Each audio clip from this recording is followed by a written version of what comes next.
comment tu t'appelles? Bonjour Agathe, dis-nous comment tu t'appelles. Bonjour, je m'appelle Agathe Benvenuti. Et qu'est-ce que tu fais dans la vie? Je suis une stagiaire en recherche et développement de produits agroalimentaires. Ça veut dire quoi ça? Ça veut dire que mon travail, c'est de développer des nouvelles recettes, donc en l'occurrence des gâteaux, des biscuits, et de créer des nouveaux goûts, des nouvelles saveurs.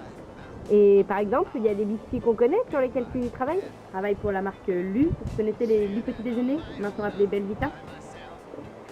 D'accord. Et en fait, qu'est-ce que tu fais quand tu arrives le matin? C'est quoi tes journées de travail typiques? Alors ma journée de travail typique, quand par exemple j'ai une nouvelle recette à faire, j'allume mon four, je prépare une pâte comme une pâte à gâteau, donc avec un mixage, je mélange mes ingrédients, mon sucre, ma farine, mon eau, et je fais simplement mon gâteau avec une machine et je cuis mes gâteaux. D'accord, donc en fait, est-ce que quand tu dis que tu cuis tes gâteaux, c'est un four normal comme ce qu'on a chez nous ou pas du tout? C'est pratiquement comme un four normal comme un chez nous, sauf que c'est beaucoup plus grand, ça fait à peu près 80 mètres, en usine ça fait plusieurs centaines de mètres, et ça chauffe pas tant de force que ça, mais c'est le même principe qu'un four à la maison. Et là, tu nous parles, on dirait beaucoup que c'est de la cuisine. Tu as fait des études scientifiques pour ça? Oui, c'est vraiment la cuisine, mais j'ai fait des études scientifiques, j'ai fait une école d'ingénieur agronome, donc je me suis spécialisée en agroalimentaire, et donc j'ai fait une base de sciences, biologie et de cuisine, on peut dire ça comme ça. Et ça te sert dans ton métier, les sciences?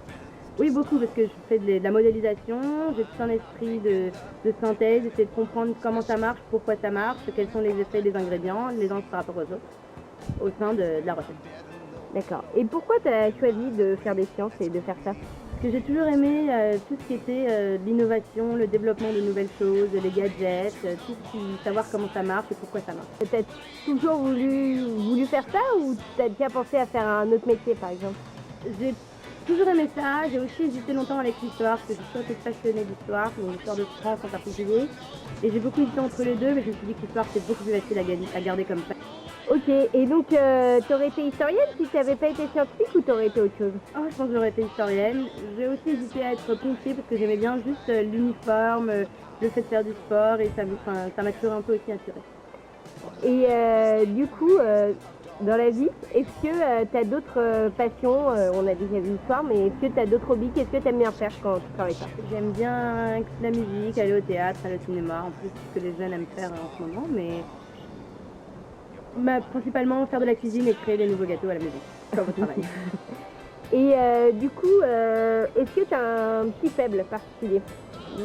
La BD, Gaston Lagaffe, c'est un peu mon inventeur préféré, et j'ai une collection complète des éditions de Gaston Lagaffe.